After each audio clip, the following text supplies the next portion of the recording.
Can you imagine spending 47 days at sea, encountering high waves, enduring relentless seasickness, sleeping 1 to 2 hours at a stretch, and waiting over 6 weeks for a hot freshwater shower? Let's hear from our next guest about the Atlantic rowing challenge that changed her life.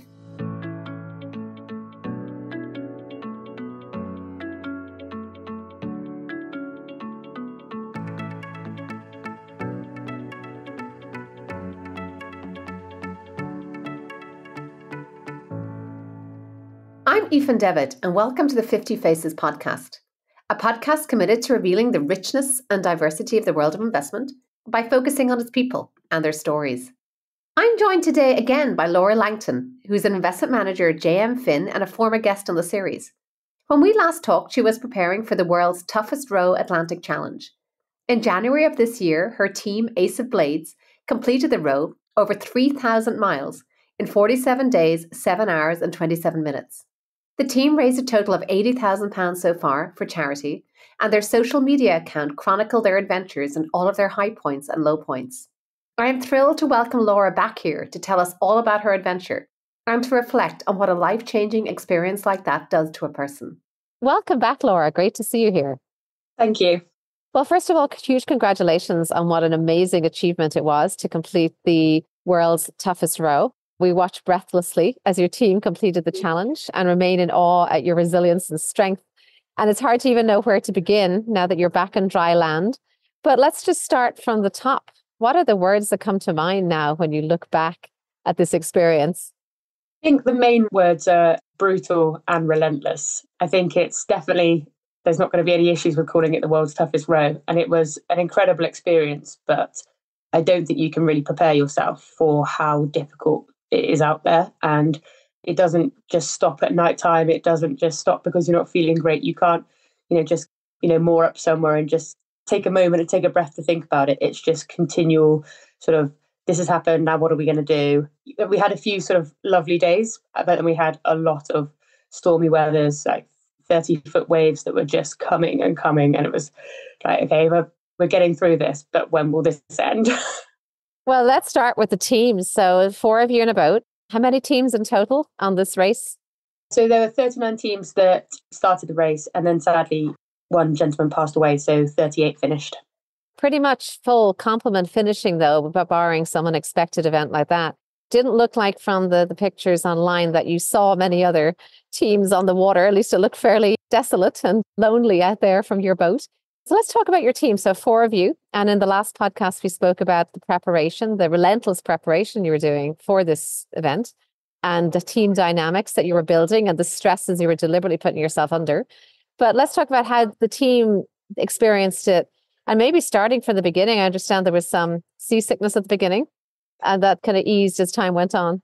Yep. So the seasickness at the beginning was horrendous. And I had never been seasick before. So the advice was, don't take any medication unless you know that you're a sufferer.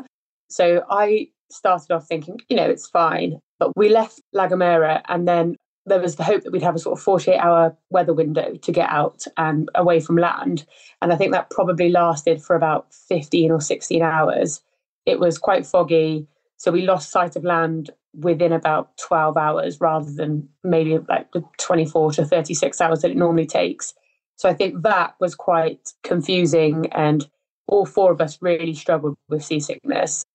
We were all fairly militant with taking the medication as soon as we started suffering, but I think the sort of closing the door after the horse had bolted for me, definitely. But then I think that was just, it's just sort of working out how are you going to get through this. Actually, you don't have the luxury of just saying, I'm going to take the afternoon off because I don't feel very good, because that's just a huge stress on the rest of the team.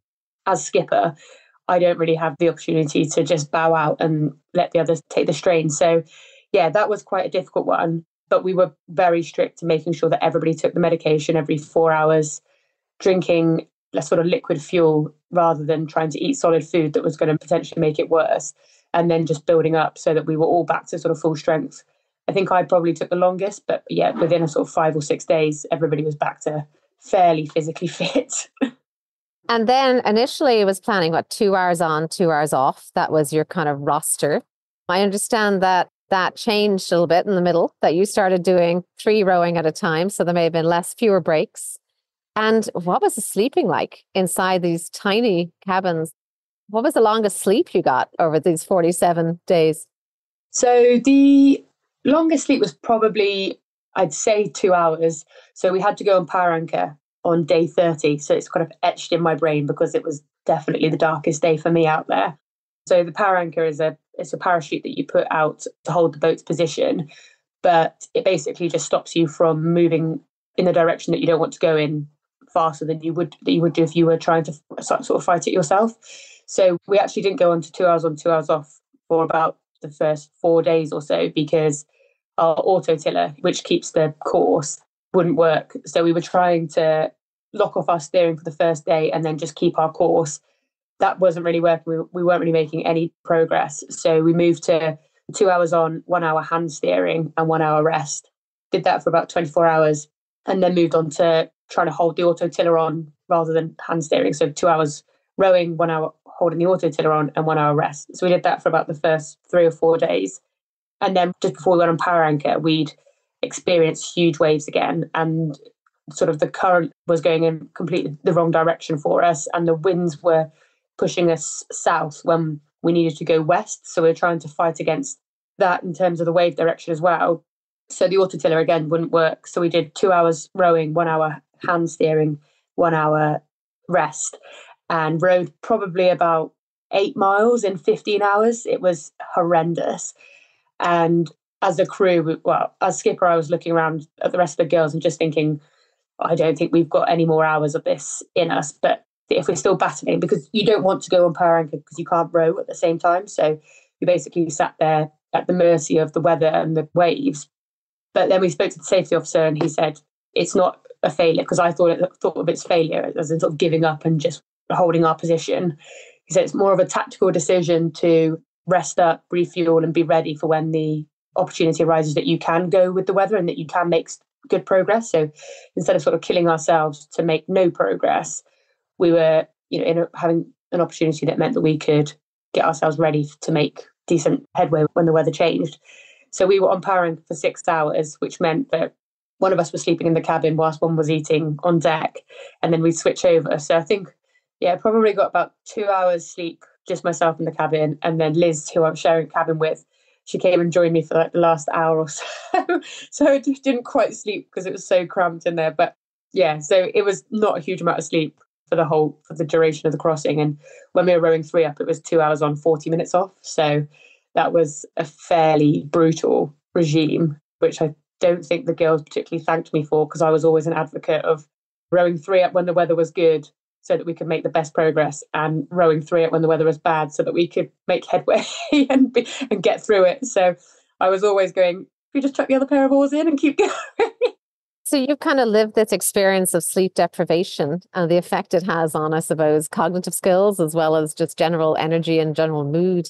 Talk to us a little bit about that. So obviously you did do some training with 24 hours awake and hiking in the dark, etc. But what is it like after a basically long extended period of this kind of sleep deprivation as well as a physical exertion? I think it's fascinating because we all reacted very differently to it. One of the girls really struggled with hallucinations to the point where she had sort of forgotten what we were doing. And there was a conversation where I turned around and thought, we need to do something about this because you're not going to be able to continue. Another one of the girls pulled her oars in and told me she was going to go get a mango from across the side of the ocean. I was like, no, put your oars back out. We're still rowing. So there was 2 of us that really struggled with it. And then that just meant that it was a little bit more pressure on the other 2 of us to be more alert about it. I didn't really struggle with the sleep deprivation as much, but I sort of trained myself to do the micro sleeping. So every opportunity I would be making sure that I could get at least sort of 20, 30 minutes, just even if it was on deck, just closing my eyes and just trying to plow through. But when you're out there, you sort of have to just do what you can. It's such a weird environment because there is nothing to break up what you see. The waves might be different, but you've still just got a huge, like a vast amount of blue. And wherever you look, there's no sort of defining feature. So all of a sudden, you're doing the same thing over and over again and sort of feeling like you're going a little bit crazy because the only thing that tells you you're going in the right direction is a tiny little screen on deck. So I think that was really interesting, especially seeing the variation of how each of us dealt with sleep deprivation. And then the physical side of things, I knew it was going to be tough.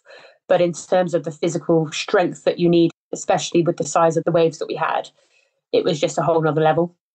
That was certainly what us spectators watching your amazing social media manager and her coverage were bearing in mind.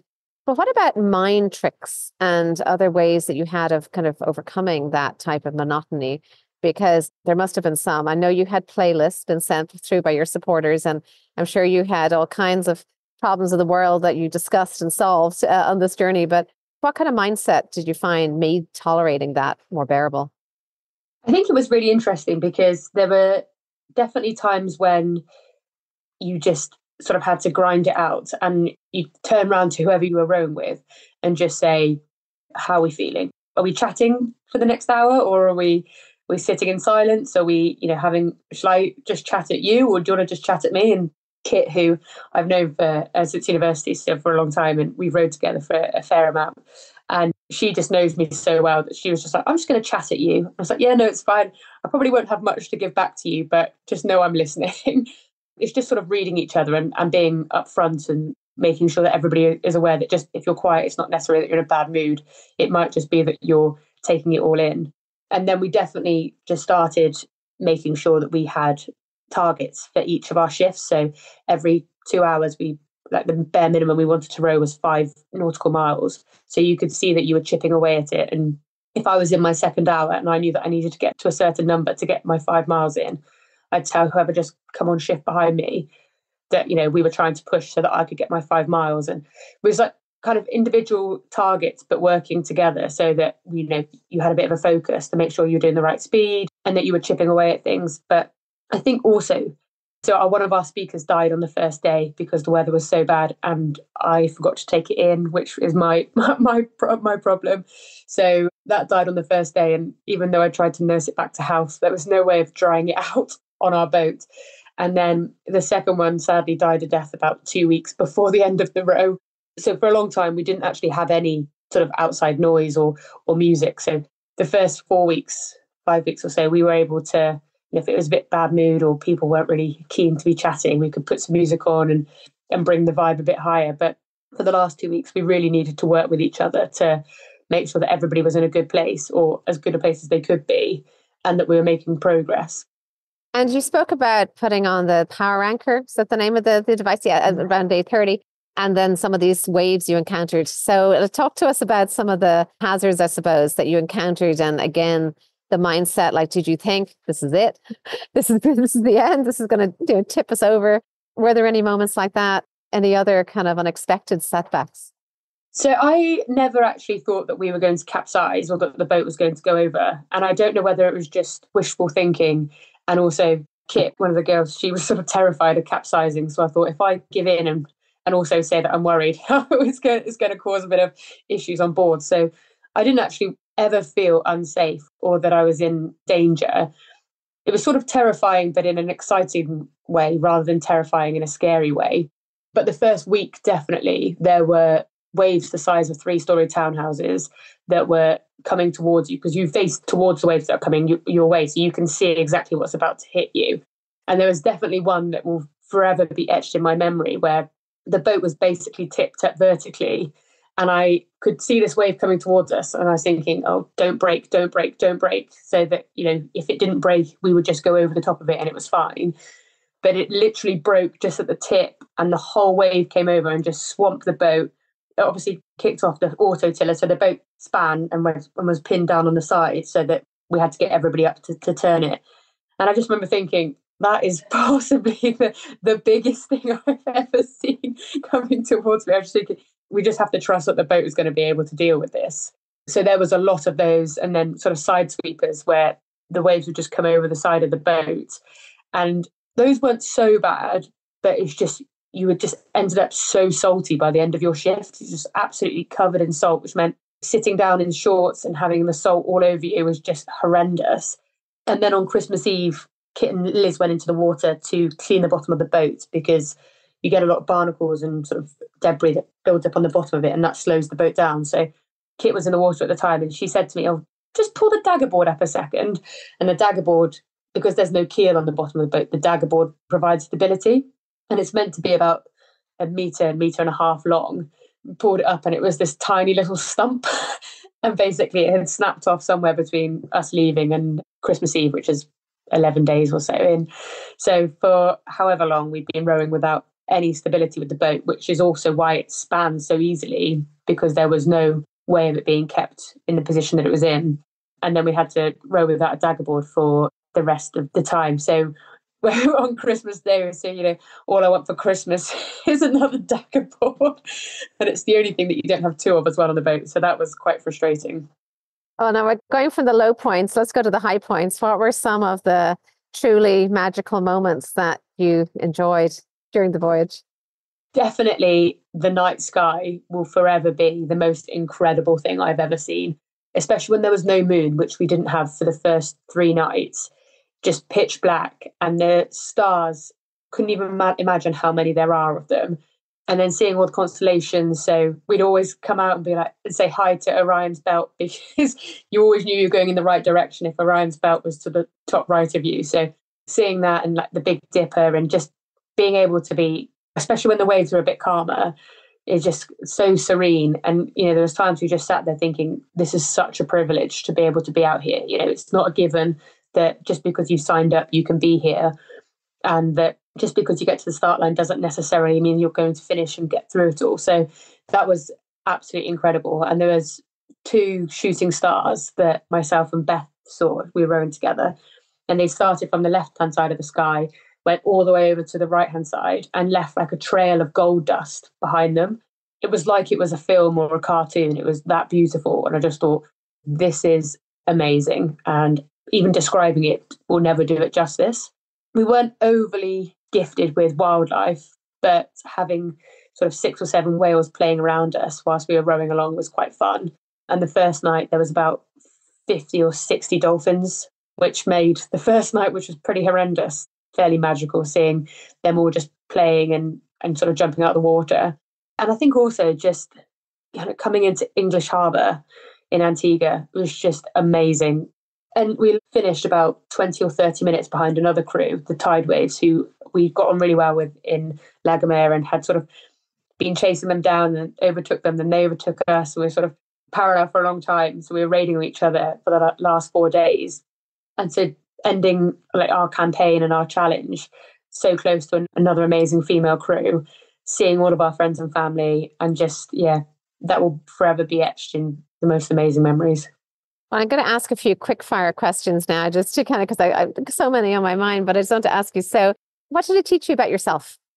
It taught me that I'm definitely a lot more emotional than I thought I was. I'm a lot more resilient. I'm very much I can bend myself to support the rest of the team. I think there was a lot of times when my teammates were having difficulties or really struggling, and I was like, right, this is my job as skipper to make sure they're all okay. Yeah, I think that there's so much. I personally have the challenge to see how far I can push myself. And I just think that, I learned so much in terms of leading a team, supporting a team. I made a lot of mistakes that I think actually, if I had my time again, I would do things slightly differently. But then you don't know what you don't know. So being out there gave me a huge amount of information, and making sort of quick fire decisions, just utilizing the resources you have at your fingertips. So, that was amazing. Well, you kind of answered a little bit of the teamwork question, but I suppose you did say, would you do it again? Is this an experience you would repeat? I wouldn't do it again, but I wouldn't go back and not do it, if that makes sense. It's 2.5 years of preparation, plus sort of 2 months away from work, 2 months out of the UK, 7 weeks away from home.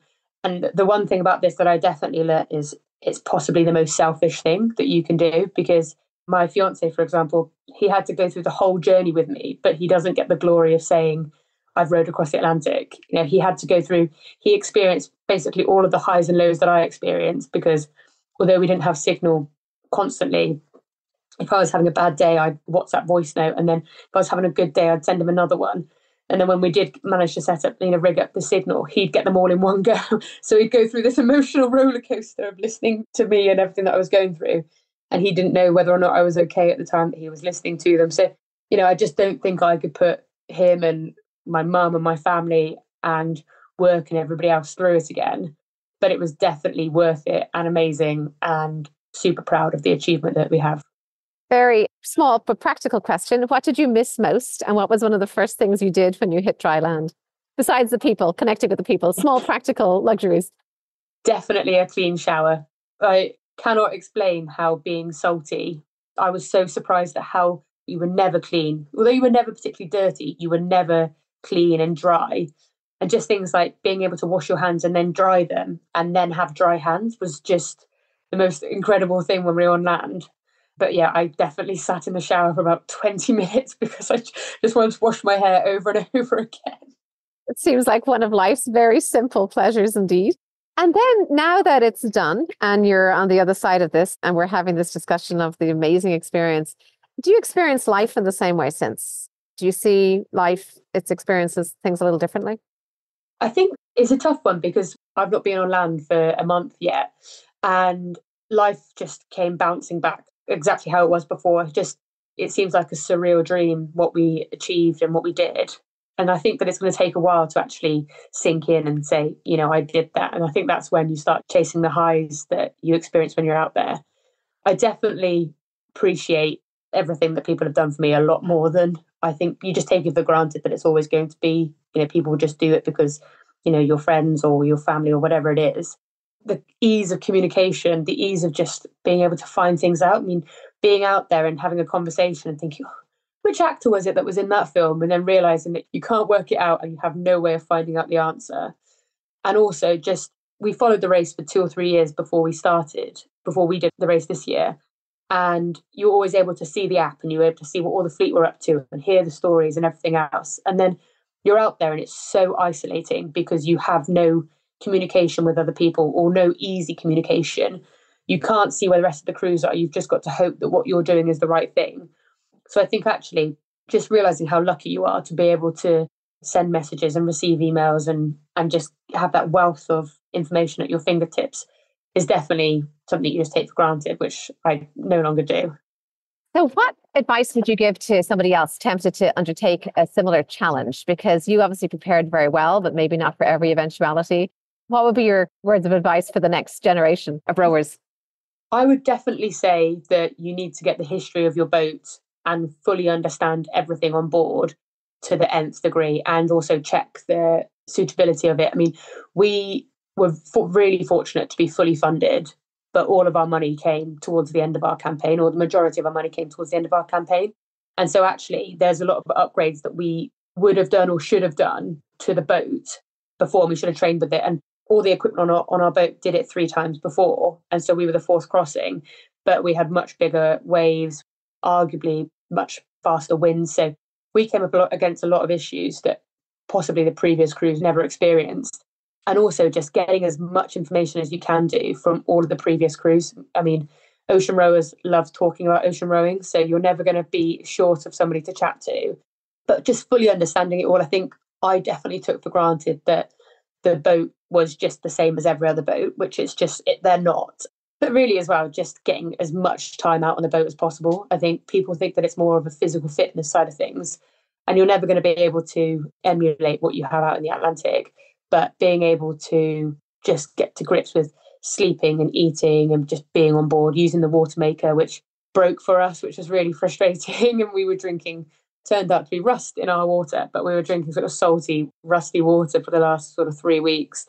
But that was just something that happened. We got through it and we managed to fix it to the best of our ability with the equipment on board. But we were really fortunate to have been, had forced ourselves to make sure that we knew how that works. So there's just so much to know. And just diving in and getting to grips with it is the best way to be successful with it. Well, as a runner, someone who's done like probably something that is endurance related, but not nearly as much as that, I do know there have been tears. They have been beautiful tears because it's the tears of pushing yourself to the limit and knowing. And I'm sure there were many tears on your boat at times. We haven't talked about them, but I can't imagine there would not be. And there's no one to see you anyway out there. So what does it matter? But just now, finally, just in terms of bringing this back to the professional world, given that's where we met, and I'm sure you've been an inspiration to many with this resilience, this endurance. Anything that you've taken from this that you'll take into your world as a financial advisor? I definitely think that having a good team around you is really important. I think that I was really fortunate to have 3 women who were incredibly supportive, backed me, because fundamentally all the decisions sort of fell at my door. If I said that we were doing something as skipper, it meant that we would have to do it. But I was really fortunate that we didn't have any major disagreements, that there was no real tension on board before starting the challenge. We had agreed that we would have robust conversations, and that anything that was said out there, we would make sure that we waited to say it at an opportune time, which was normally there in the morning. And hopefully it would have passed if it was something that was just a little bit of a bugbear. But if it was something serious we needed to raise, we always said, it's not personal, it's to do with the row. So you put all of your sort of ego and sort of emotions to one side, and you just pull together to make sure that you're doing what's best for the. Well, thank you, Laura. I am even more awestruck now, having spoken with you, than I was based on following your challenge remotely. Thank you so much for coming here, for what you've contributed to humankind in terms of pushing limits, for the lessons you have shared with us here. And thank you for the courage to undertake such a challenge and to instill such inspiration in all of us. Thank you. I'm Aoife Devitt. Thank you for listening to the 50 Faces podcast. If you liked what you heard and would like to tune in to hear from more inspiring investors and their personal journeys, please subscribe on Apple Podcasts or wherever you get your podcasts. You can find all of our content on the 50 Faces Hub, where you'll find a library of role models, resources, and other solutions to enhance your career. This podcast is for informational purposes only and should not be construed as investment advice, and all views are personal and should not be attributed to the organisations and affiliations of the host or any guest.